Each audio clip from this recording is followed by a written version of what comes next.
We're in the middle of a culture war that no one will win. The only guaranteed outcome is mutually assured destruction.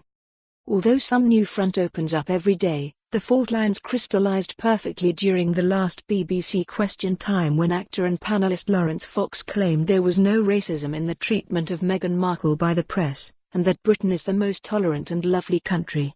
An audience member told Fox he was a white privileged male. Fox said that comment was itself racist. Who's Fox, you might ask? I'd answer, a man designed to cause the kind of stir the BBC revels in today.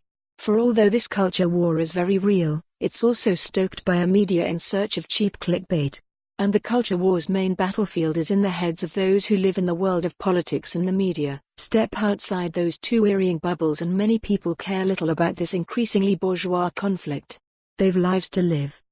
Ridiculous as the Fox row is, let's pick it apart so we can understand the shape of this culture war. First, we've a scion of the Fox acting dynasty, son of James, nephew of Edward, sneering at people who cannot see as he does, after a life of harrow and rada, that Britain is perfect. If I must take lessons in reality, it won't be from the Laurence Foxes of this world. If you wanted to find the embodiment of white, male privilege, he's it.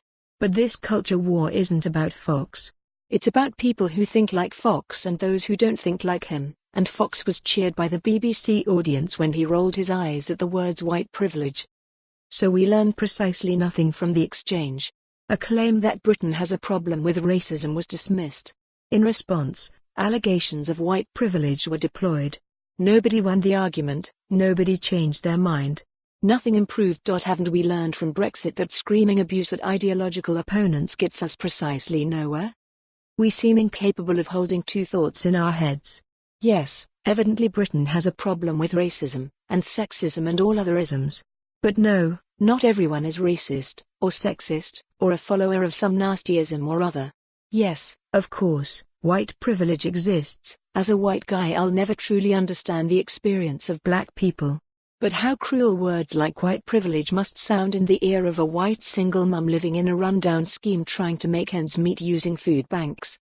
So while it's true to say that white people can be blind to racism, and are thus privileged, to claim that this equates to the idea that all white people are racist is as deplorable and intolerant as claiming all Muslims are Islamist, or all Jewish people are part of the demented conspiracy theories that anti-Semites dream up.